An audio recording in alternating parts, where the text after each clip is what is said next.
This commercial Tamil film does too many things which is praiseworthy, but not all of it leaves you satisfied. And when you watch it as a whole, it is a mixed bag.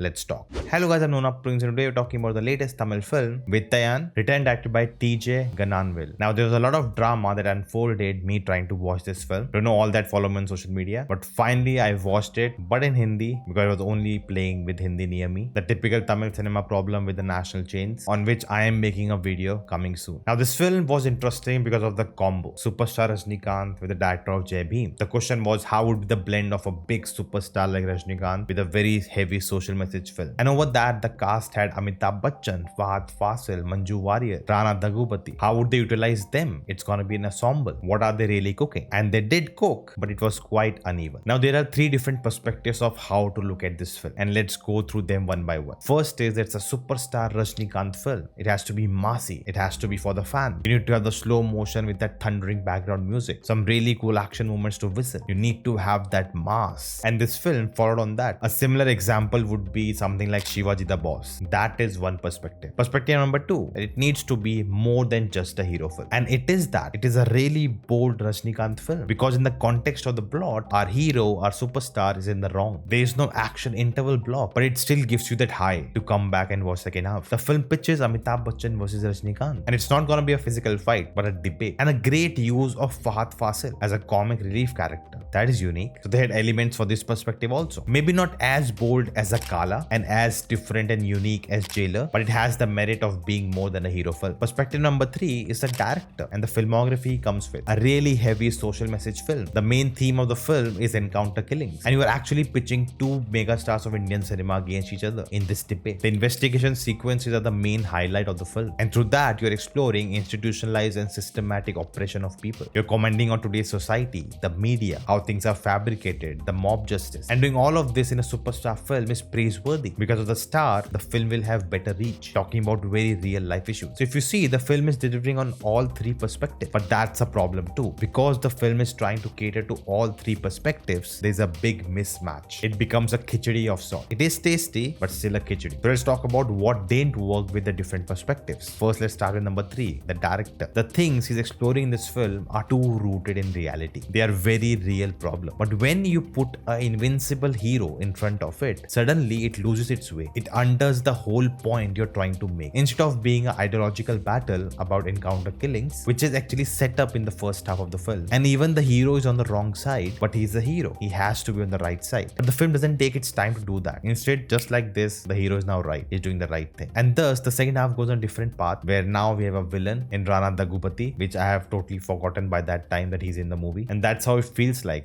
So he created a physical enemy for the hero to beat down. And even at the moment of truth, where the hero has to take a choice, should he continue what he always does, or should he change? It's not a strong moment at all, because there is no dilemma. The film shies away from tackling the debate. Yes, there are many fake encounters, but there are some real ones too. We don't explore why they go to an extent to encounter, because the justice system is so slow. Why do people demand this swift action? Because they're tired of waiting, seeing the culprits let loose. But even with that, encounter is not an answer. Taking law in your hands is not an answer. You have to follow the law. But the film never comes to this point. It resolves the conflict like this for the hero. And when the issues you're talking about in a film are so real that we're actually trying to find solutions for it, but the film solves it without any issue, which makes it look like very easy. But the film is able to do this because of this fictional invincible hero. But in reality, that's not the case. And because of that, it feels like the film is taking these issues very lightly. Now with perspective number two, being more than a hero film, yes, it is a bold film, but only in moments. Overall, it ends up being a typical hero film, where at the end, hero gives a long monologue to the villain, in a way preaching the audiences what is right and what is wrong. The whole setup for a debate